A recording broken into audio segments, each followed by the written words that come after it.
Halo semuanya, saya Fahmi. Di video kali ini kita akan belajar cara menggunakan pivot table di Excel.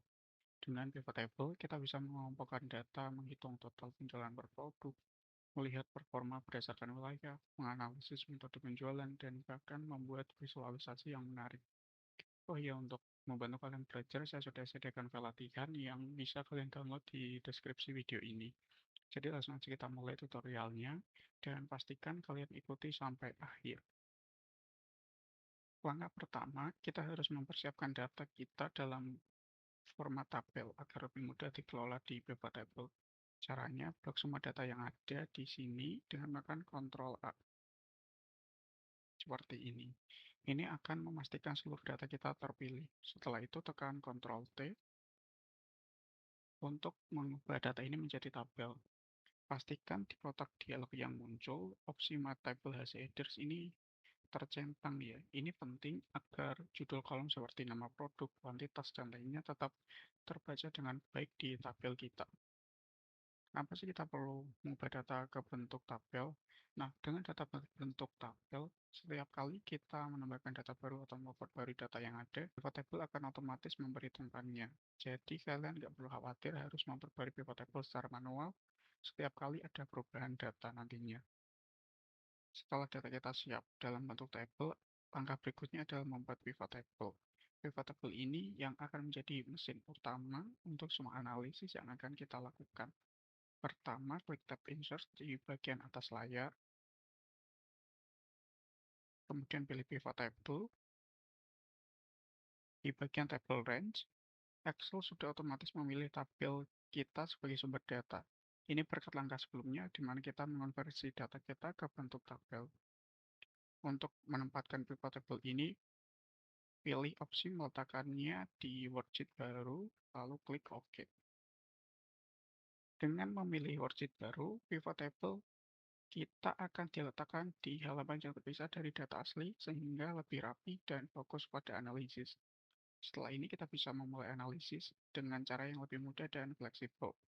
Langkah pertama dalam analisis kita adalah melihat total penjualan dari setiap produk dengan pivot table. Kita bisa mengelompokkan data ini dengan sangat cepat. Pada bagian pivot table fields, di sebelah kanan ini, syarat nama produk ke area rows. Ini akan menempatkan nama produk sebagai baris di dalam pivot table. Kemudian syarat kuantitas ke area values. Secara otomatis Excel akan menampilkan total kuantitas penjualan per produk di sini. Pastikan di bagian values ini, opsi yang terpilih adalah sum of kuantitas, bukan count. Ini untuk memastikan bahwa kita mendapatkan jumlah total, bukan hanya jumlah baris data. Dengan langkah ini, kita bisa langsung melihat berapa banyak unit dari setiap produk yang sudah terjual. Misalnya, kita bisa lihat bahwa Xiaomi 12 Pro terjual 200 unit, sementara Xiaomi Air Purifier terjual 65 unit. Dari sini, kita bisa mendapatkan insight tentang produk mana yang paling laris dan mana yang mungkin memerlukan strategi pemasaran tambahan. Selain jumlah kuantitas, tentunya kita juga ingin tahu berapa total pendapatan dari penjualan setiap produk. Ini bisa membantu kita memahami produk mana yang memberikan kontribusi terbesar terhadap pendapatan. Kembali ke pivot table fields, di sebelah kanan ini, kali ini syarat total penjualan ke area values, tepat di bawah kuantitas. Excel akan otomatis memperhitungkan total penjualan untuk setiap produk. Sekarang kita bisa lihat total pendapatan yang dihasilkan dari masing-masing produk. Misalnya, jika sebuah produk memiliki kuantitas tinggi tetapi pendapatan rendah, mungkin kita perlu mengevaluasi harga atau strategi penjualannya. Selanjutnya, kita coba lihat data dari sisi wilayah atau kota. Analisis ini penting untuk memahami dari kota mana saja kita mendapatkan penjualan terbanyak. Pada pivot table fields, kita buang dulu nama produknya dan masukkan kota ke rows. Seperti ini. Sehingga kita bisa lihat pendapatan per wilayah. Dengan hasil ini, kita bisa langsung lihat perbandingan penjualan dari setiap kota. Data ini sangat berguna. Misalnya untuk memutuskan kota mana yang sebaiknya jadi prioritas pemasaran, Jika ada kota dengan penjualan rendah, mungkin kita bisa mempertimbangkan promosi lebih lanjut di sana. Selanjutnya, kita akan lihat bagaimana performa metode penjualan kita antara offline dan online. Analisis ini penting juga untuk mengetahui metode mana yang lebih efektif. Pada pivot table fields, kita buang dulu kotaknya, kita masukkan metode penjualannya ke area rows, seperti ini. Dengan ini kita bisa lihat total penjualan dari setiap metode, baik online maupun offline. Misalnya jika penjualan online jauh lebih tinggi, kita bisa lebih fokus pada strategi digital. Sebaliknya, jika offline masih mendominasi, kita bisa mencari cara meningkatkan penjualan online. Selanjutnya, kita lanjutkan dengan membuat visualisasi data menggunakan pivot chart untuk memperjelas perbandingan data. Pastikan pivot table sudah aktif, lalu masuk ke tab Pivot Table Analyze, dan pilih Pivot Chart. Di sini kalian bisa pilih mau grafik yang kayak gimana. Kita coba pakai grafik kolom untuk memperlihatkan perbedaan penjualan tiap kota. Klik OK. Dengan grafik kolom ini, kita bisa lihat perbandingan antara data per produk atau wilayah dengan lebih visual.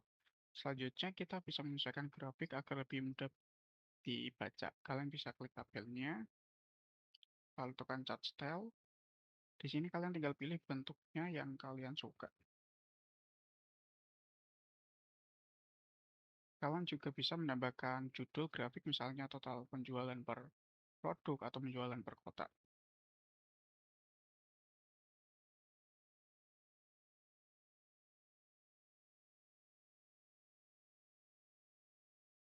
Seperti ini.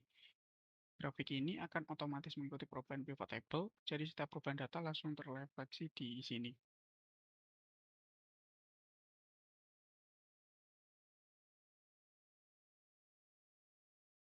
Selanjutnya, untuk membuat analisis kita lebih interaktif, kita bisa menambahkan slicer. Fitur slicer ini memungkinkan kita memilih data berdasarkan kategori tertentu hanya dengan satu klik. Kita pilih pivot table-nya, kemudian masuk ke tab Pivot Table Analyze, dan pilih Insert Slicer. Pilih kategori yang ingin difilter, misalkan kota. Centang, kemudian OK. Dengan slicer ini, kita bisa lihat data spesifik, misalnya hanya penjualan dari kota tertentu atau metode tertentu. Kita coba lihat untuk total kuantitas penjualan dari kota Bandung. Dan di sini untuk pivot table-nya langsung berubah. Kalau diganti ke Jakarta, ini juga langsung berubah lagi. Dan grafiknya pun mengikuti dari pivot table-nya.